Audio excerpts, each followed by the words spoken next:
Penghijauan. Apa yang dimaksud dengan penghijauan? Ya, pengertian penghijauan. Pengertian penghijauan yaitu kegiatan penanaman pada lahan kosong di luar kawasan hutan, terutama pada tanah milik rakyat dengan tanaman keras, misalnya jenis-jenis pohon hutan, pohon buah, tanaman perkebunan, tanaman penguat teras, tanaman pupuk hijau, dan rumput pakan ternak dengan tujuan agar lahan tersebut dapat dipulihkan, dipertahankan, dan ditingkatkan kembali kesuburannya. Ya, adapun cara-cara untuk melakukan penghijauan. Yang pertama itu membuang sampah pada tempatnya. Yang kedua melakukan kerja bakti, dan yang ketiga menanam pohon. Penghijauan sangat mudah dilakukan apabila ada kemauan dari masing-masing individu. Karena manfaat penghijauan sangat besar bagi kesehatan kita. Adapun manfaat penghijauan yaitu membuat udara sekitar menjadi bersih, mengurangi banjir, dan yang pasti memperindah pemandangan. Lalu ada peran dan fungsi penghijauan. Nah, yang pertama itu ada sebagai paru-paru kota. Kenapa? Karena tanaman sebagai elemen hijau, padat pertumbuhannya menghasilkan zat asam atau O2 yang sangat diperlukan bagi makhluk hidup untuk pernapasan. Yang kedua, ada sebagai pengatur lingkungan atau mikro, vegetasi akan menimbulkan hawa lingkungan setempat menjadi sejuk, nyaman, dan segar. Yang ketiga, ada pencipta lingkungan hidup atau ekologis. Yang keempat, perlindungan protektif terhadap kondisi fisik alami sekitarnya seperti angin kencang, terik matahari, gas, atau debu-debu. Yang kelima, ada penyeimbangan alam atau adapis, yaitu merupakan pembentukan tempat-tempat hidup alam bagi satwa yang hidup di sekitarnya. Dan yang keenam, keindahan atau estetika. Ya, ada tujuan umum dari penghijauan. Tujuannya yaitu untuk mencegah bahaya-bahaya banjir dan erosi. Dan dengan itu mengamankan alam lingkungan beserta segala objek vital yang ada di dalamnya. Lalu ada memperbaiki dan memelihara secara berkelangsungan kondisi hidrologis di daerah aliran sungai, sehingga terjamin sistem tata air yang mantap sepanjang masa.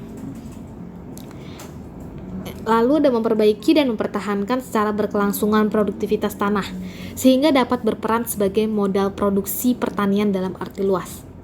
Dan memberikan dorongan bagi terselenggaranya perencanaan penggunaan tanah, pemukiman atau pemukiman kembali penduduk dan transmigrasi. Ya, di sini ada 9 program Go Green atau penghijauan. Go Green sendiri itu merupakan upaya untuk memulihkan, memelihara, dan meningkatkan kondisi lahan agar dapat berproduksi dan berfungsi secara optimal, baik sebagai pengatur tata air dan sebagai media pelindung lingkungan. Ya, jadi itu yang dimaksud dengan Go Green. Dan Go Green sendiri punya 9 program. Yang pertama yaitu menanam pohon. Yang kedua, menyuarakan dan mendorong agar semua elemen masyarakat mensukseskan Go Green Campaign. Yang ketiga, mengefisiensikan penggunaan energi listrik sehari-hari dan mengurangi penggunaan bahan bakar minyak dan batu bara. Yang keempat, mengurangi penggunaan kertas. Yang kelima, mengefisiensikan dan mengurangi penggunaan air yang tidak perlu dalam penggunaannya sehari-hari. Yang keenam, melakukan perubahan ke gaya hidup hijau yang ramah lingkungan. Yang ketujuh, jika barang atau alat elektronik rusak, maka berupaya untuk melakukan perbaikan atau repair. Yang ke-8, ada berkomitmen untuk terus mengajak semua anak bangsa tanpa kecuali agar dapat terus menyuarakan dan mempromosikan Go Green Indonesiaku. Yang ke-9, menggalakkan program perbaikan. Selain ada 9 program Go Green, ada konsep 7R. Apa aja? Yaitu recycle atau mengolah kembali. Itu kegiatan yang memanfaatkan barang bekas dengan cara mengolah materinya untuk digunakan lebih lanjut. Contohnya itu seperti kertas daur ulang dan kompos. Yang kedua ada reuse atau memanfaatkan ulang, yaitu menggunakan kembali barang bekas tanpa pengolahan bahan untuk tujuan yang sama atau berbeda dari tujuan asalnya. Contohnya itu seperti kaleng bekas dijadikan kotak pensil.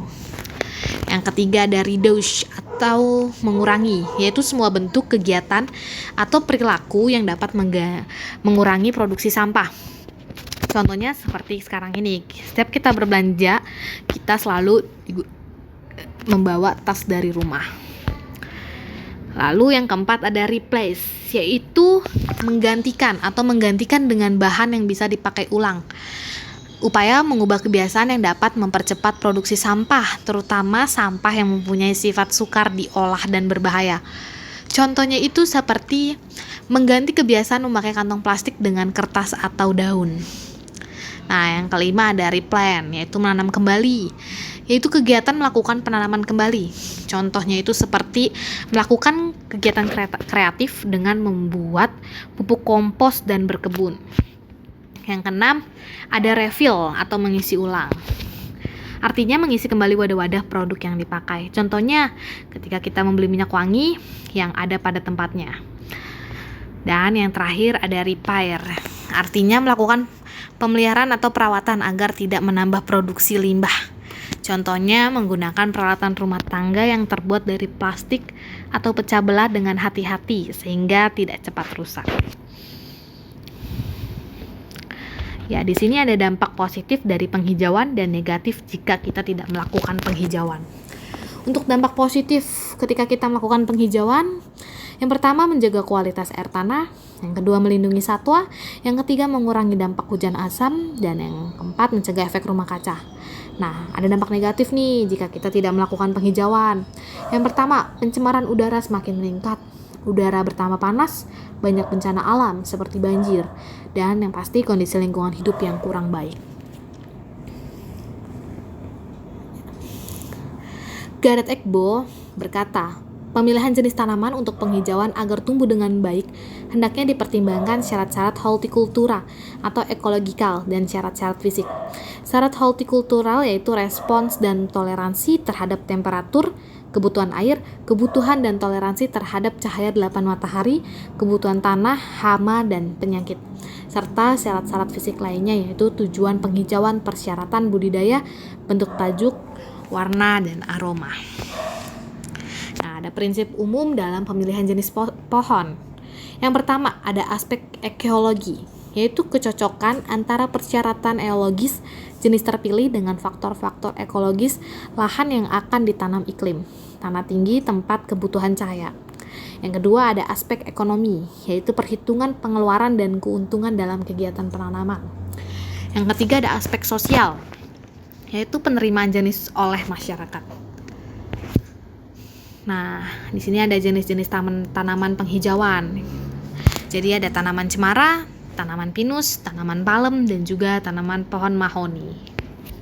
Kesimpulannya, penghijauan merupakan kegiatan untuk mencegah terjadinya global warming. Selain itu, penghijauan lingkungan memberikan dampak yang baik bagi lingkungan itu sendiri. Karena melalui penghijauan lingkungan menjadi bersih, asri, nyaman, sehat, dan enak dipandang mata. Terima kasih.